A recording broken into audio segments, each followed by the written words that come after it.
नमस्कार दोस्तों, आज का ये वीडियो बहुत ही इंपॉर्टेंट और जरूरी है आप सभी के लिए। आज के इस वीडियो का टॉपिक है नील इनकम टैक्स रिटर्न कब और किसको फाइल करनी होती है, नील आईटीआर फाइनेंशियल ईयर 24-25 की। दोस्तों, अगर आप एक टैक्स पेयर है, आईटीआर 1, आईटीआर 2, आईटीआर 3 और आईटीआर 4 कब आप नील की फाइल कर सकते हैं? कौन से टैक्स पेयर है जो एलिजिबल है नील इनकम टैक्स रिटर्न फाइल करने के लिए? कैसे फाइल कर सकते हैं, कब फाइल कर सकते हैं, क्या यहां पर समय सीमा दी गई है, क्या फायदा आपको होता है नील इनकम टैक्स रिटर्न फाइल करने से? क्या नील आईटीआर फाइल करना मैंडेटरी होता है या वॉलंटरी होता है या ऑप्शनल होता है? कई सारी ऐसी जानकारी आज के इस वीडियो में हम नील रिटर्न को लेकर आपके सामने लेकर आए हैं। नील इनकम टैक्स रिटर्न वो इनकम टैक्स रिटर्न होती है जहां पर आपकी कोई भी टैक्स लायबिलिटी नहीं होती है, लेकिन क्या उसमें इनकम दिखानी होती है? क्या जीरो इनकम दिखा सकते हैं तो नील रिटर्न फाइल की जाएगी, या कुछ इनकम दिखाने पर 1 लाख रुपया, 2 लाख रुपया, कितनी इनकम दिखाने पर आपको नील की रिटर्न मानी जाएगी? पूरी डिटेल जानकारी आज के इस वीडियो में देने वाले हैं।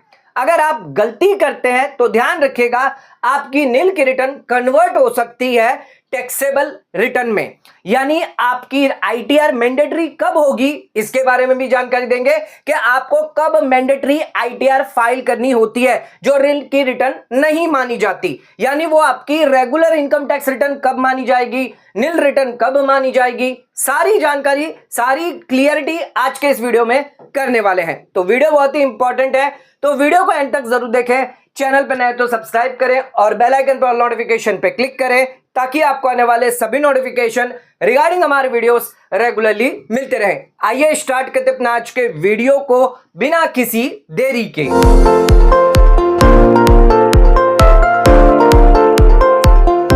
तो दोस्तों, आइए स्टार्ट करते अपना आज के वीडियो को और बात करते हैं nil income tax return financial year 24-25 के बारे में।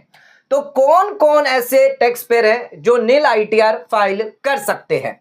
तो सबसे पहले ये जानते हैं कौन से टैक्स पेयर है जिनको नील इनकम टैक्स रिटर्न फाइल करने का मौका दिया गया है। अगर आप एक इंडिविजुअल है, एचयूएफ है, AOP, BOI, artificial judicial person, या आप एनआरआई भी क्यों ना है, सैलरीड पर्सन हो सकता है जो भी सैलरीड एम्प्लॉय है, बिजनेसमैन, अगर आप बिजनेसमैन है या किसी प्रोफेशन से जुड़े हुए हैं, चार्टर्ड अकाउंटेंट है, डॉक्टर है, लॉयर है, या फिर इंजीनियर है, एडवोकेट है, कंसल्टेंट है, तो जो भी प्रोफेशन से आप जुड़े हुए हैं, अगर आपका प्रोफेशन है, अगर कोई स्टूडेंट है वो भी आईटीआर नील आईटीआर फाइल कर सकता है।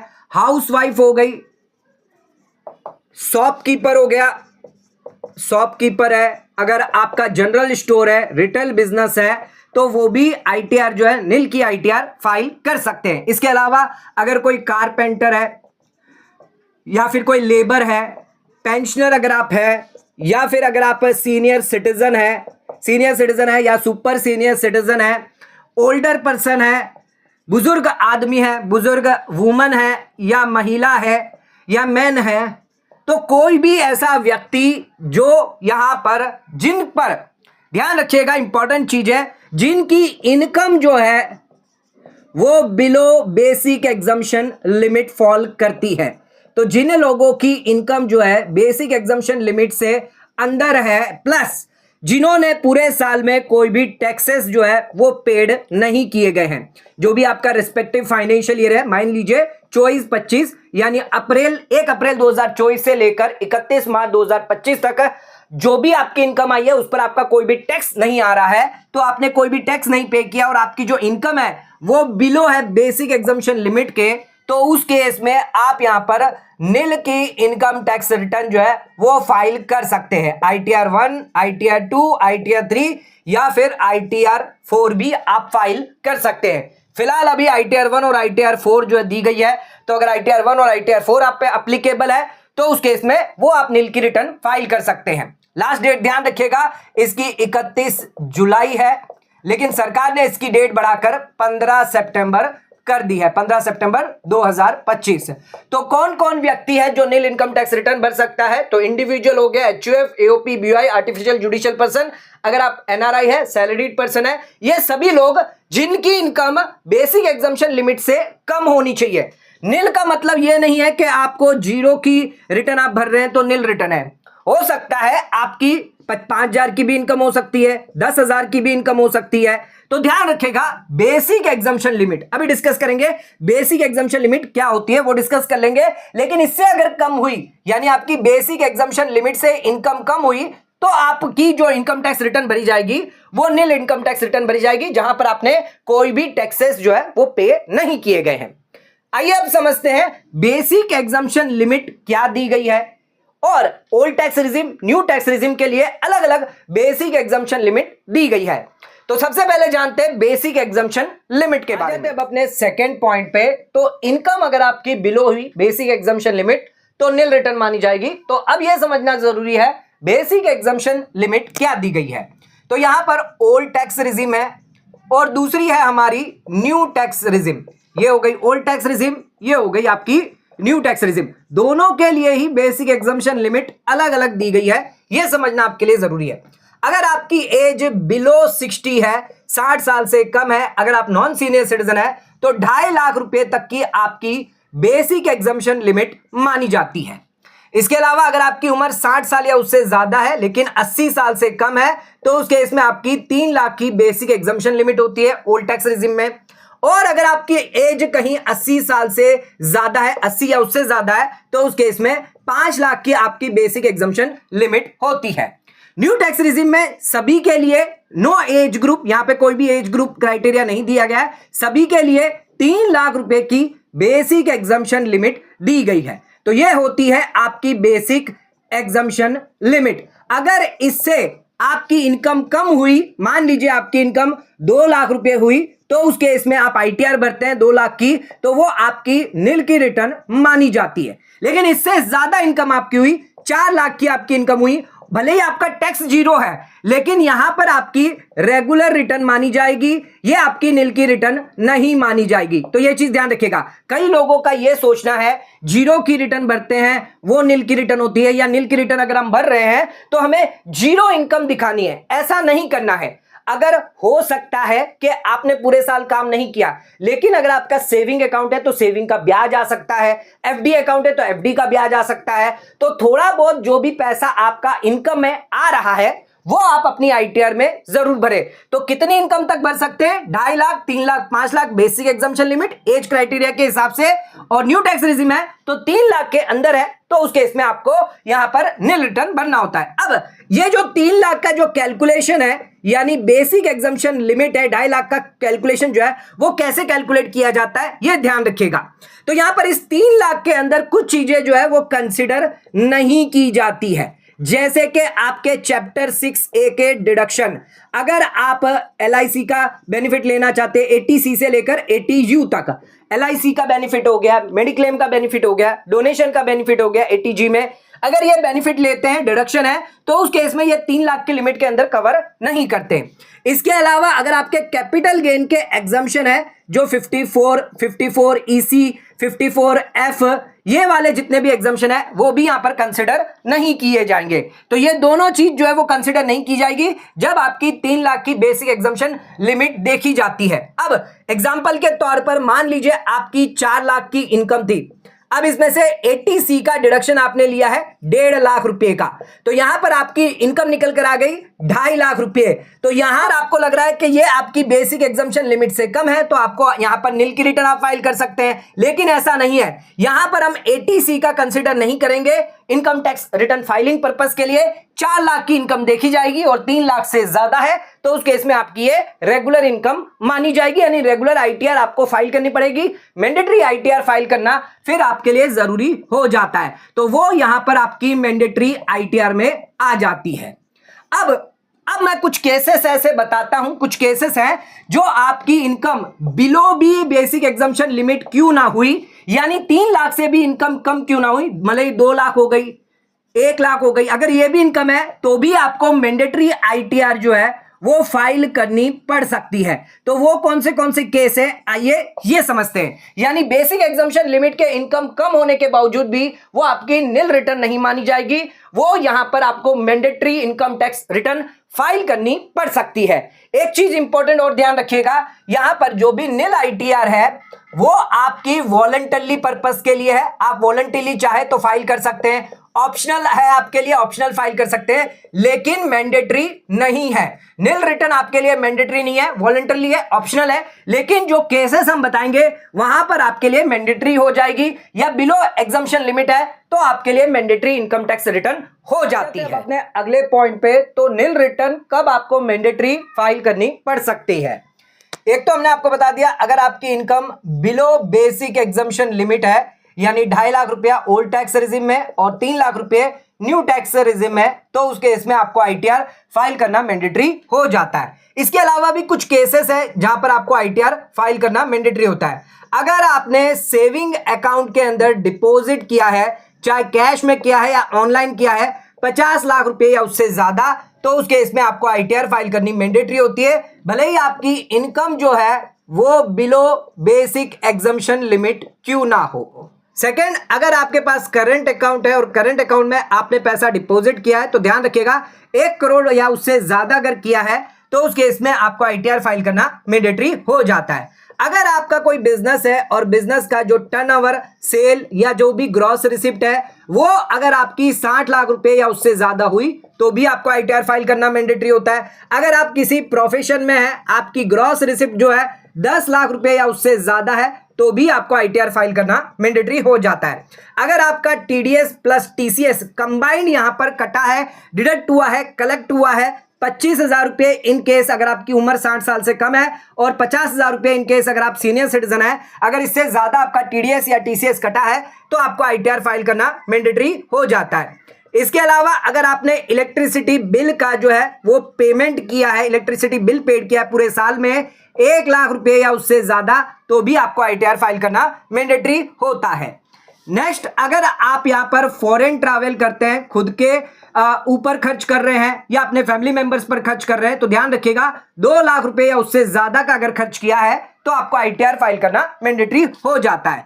इसके अलावा अगर आपकी कोई फॉरेन इनकम है या फिर आपका कोई असेट्स है आउटसाइड इंडिया जिसके आप बेनिफिशियल ओनर है, यानी वो असेट जो आउटसाइड इंडिया है उसके खुद के आप ओनर है या उसके सिर्फ आप बेनिफिशियरी है, या फिर अगर आप कोई सिग्नेटरी अथॉरिटी है यानी साइनिंग अथॉरिटी है, जो भी अकाउंट है आउटसाइड इंडिया, तो कोई भी असेट है या अकाउंट है जो आउटसाइड इंडिया है जिसको आप बेनिफिशियल ओनर है, साइनिंग अथॉरिटी है, तो उस केस में भी आपको आईटीआर फाइल करना मैंडेटरी होता है। यहां पर इनकम क्राइटेरिया नहीं देखा जाता।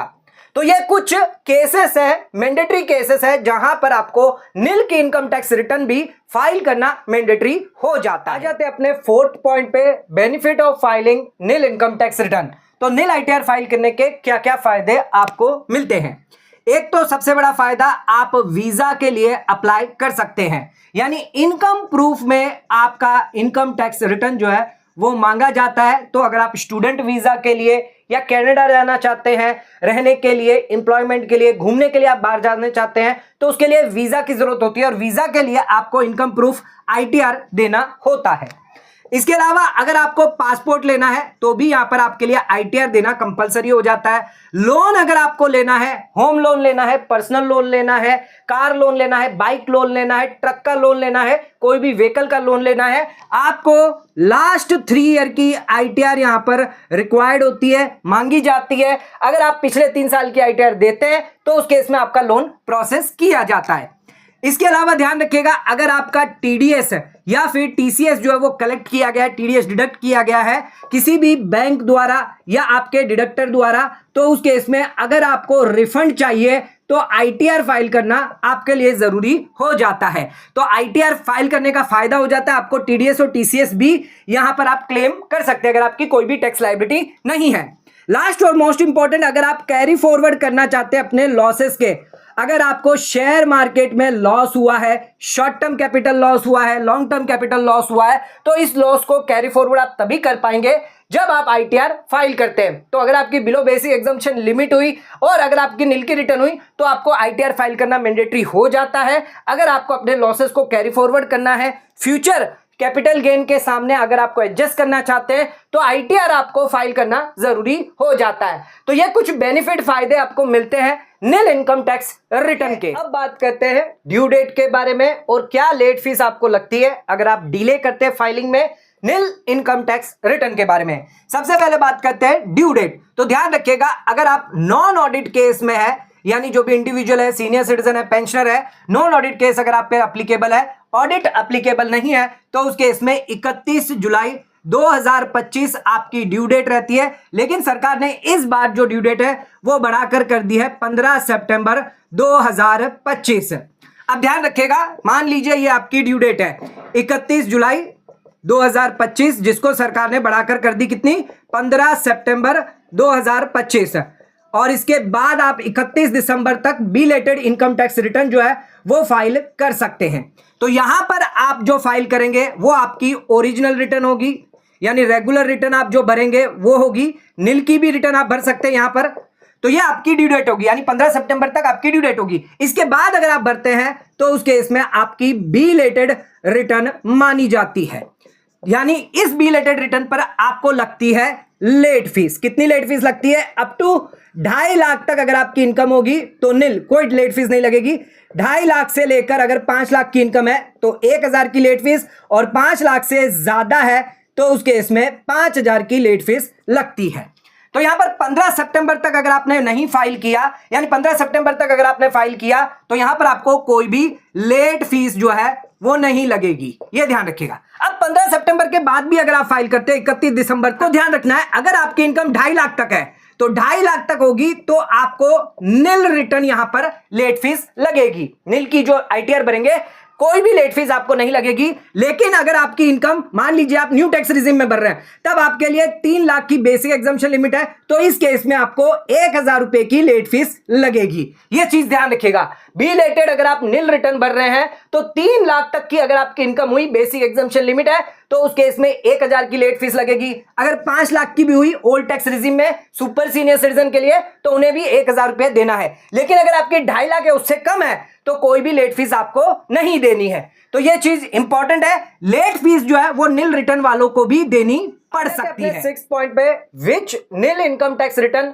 यू नीड टू फाइल, यानी कौन सी नील आईटीआर आपको फाइल करनी है, कौन सी आईटीआर आपको अप्लीकेबल है, आइए ये समझते हैं।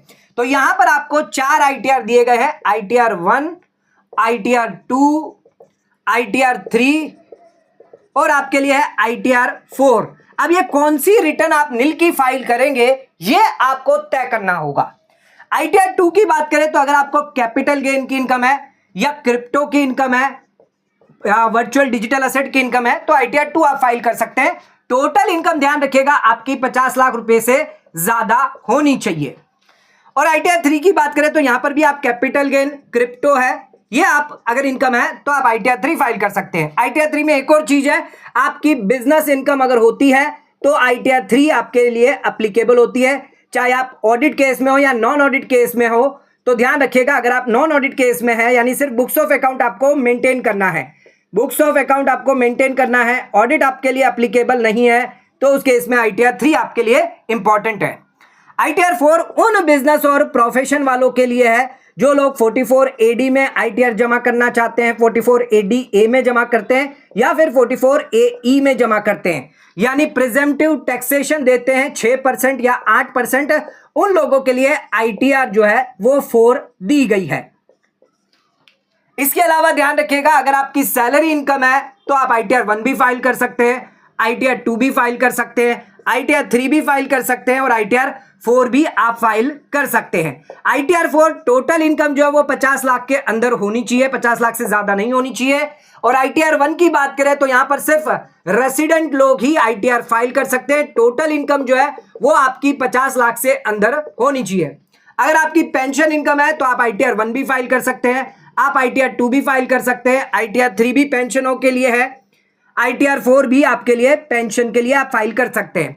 इसके अलावा आपके इंटरेस्ट की इनकम है, सेविंग अकाउंट के इंटरेस्ट की इनकम है, फिक्स डिपॉजिट के इंटरेस्ट की इनकम है, तो वो आप चारों ITR में इनकम दिखा सकते हैं। इसके अलावा अगर आपको डिविडेंड आ रहा है तो डिविडेंड आप ITR 2 में भी दिखा सकते हैं, आप ITR 1 में भी शो कर सकते हैं, अदर इनकम के अंदर ITR 3 में भी शो कर सकते हैं और ITR 4 में भी डिविडेंड इनकम आप दिखा सकते हैं। हाउस प्रॉपर्टी है तो ध्यान रखिएगा एक ही हाउस प्रॉपर्टी की इनकम आप दिखा पाएंगे ITR 1 में। यहां पर एक या एक से ज्यादा होगी तो आप यहां पर दिखा सकते हैं। ITR 3 में भी आप हाउस प्रॉपर्टी दिखा सकते हैं और ITR 4 में भी आप एक ही हाउस प्रॉपर्टी दिखा सकते हैं। तो ध्यान रखिएगा आपकी इनकम क्या है इस पर डिपेंड करता है आपको निल की ITR कौन सी फाइल करनी है।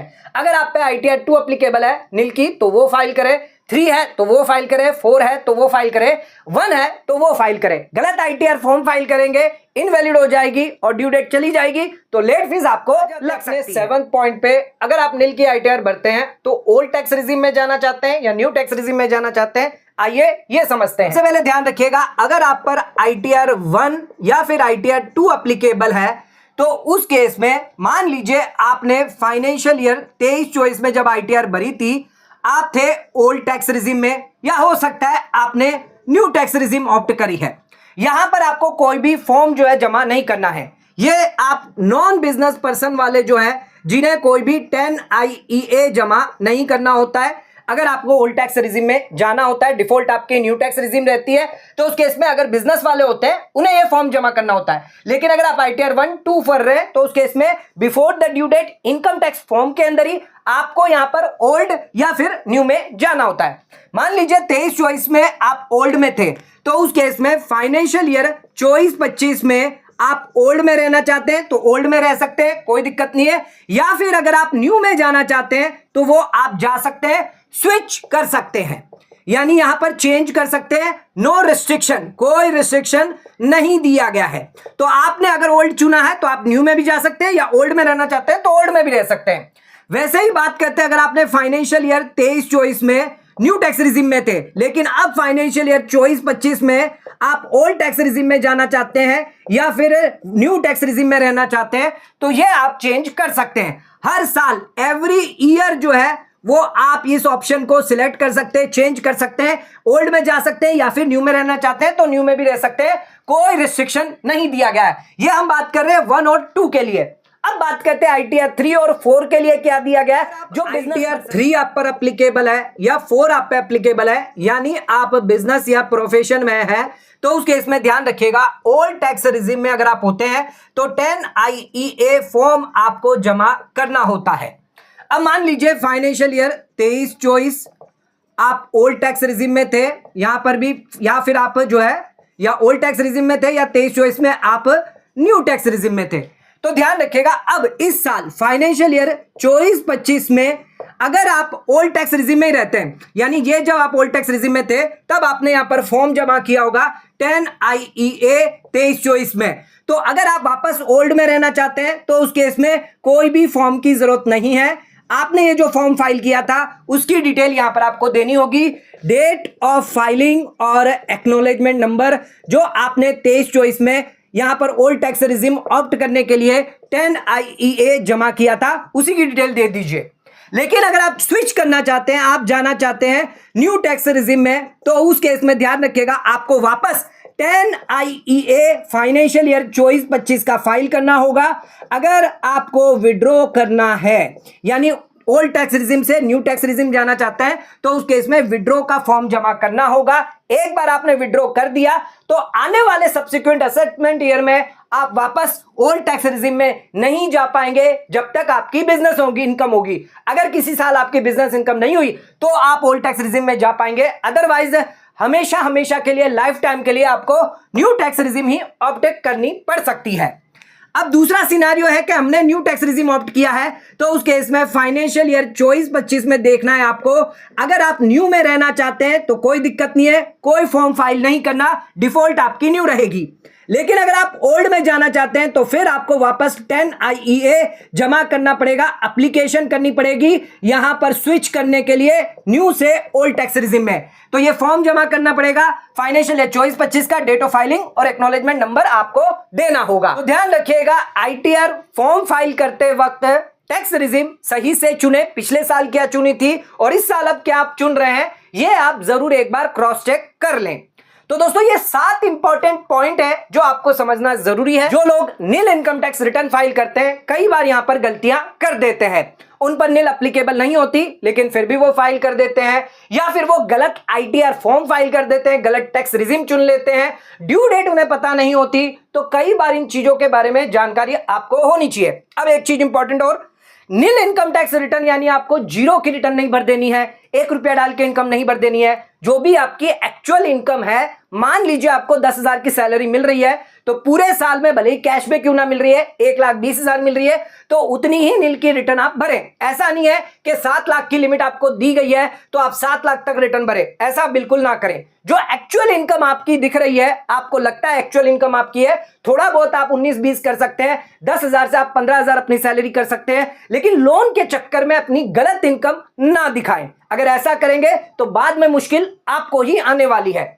तो ध्यान रखिएगा, नील के इनकम टैक्स रिटर्न के ये 7 पॉइंट बहुत ही इंपॉर्टेंट है जिसकी पूरी जानकारी आपको होनी चाहिए। तो इस वीडियो के माध्यम से हमने ये पूरी जानकारी डिटेल देने की पूरी कोशिश करी है। अगर आपको ये वीडियो पसंद आए तो वीडियो को लाइक शेयर सब्सक्राइब करना ना भूलें, वीडियो को ज्यादा ज्यादा शेयर करें ताकि और लोगों तक इसकी नॉलेज पहुंच सके। आज का वीडियो आपको कैसा लगा नीचे कमेंट करके हमें जरूर बताइए। वीडियो के रिलेटेड कोई सवाल है तो नीचे कमेंट करके आप हमें पूछ सकते हैं। आज का वीडियो खत्म करते हैं, धन्यवाद।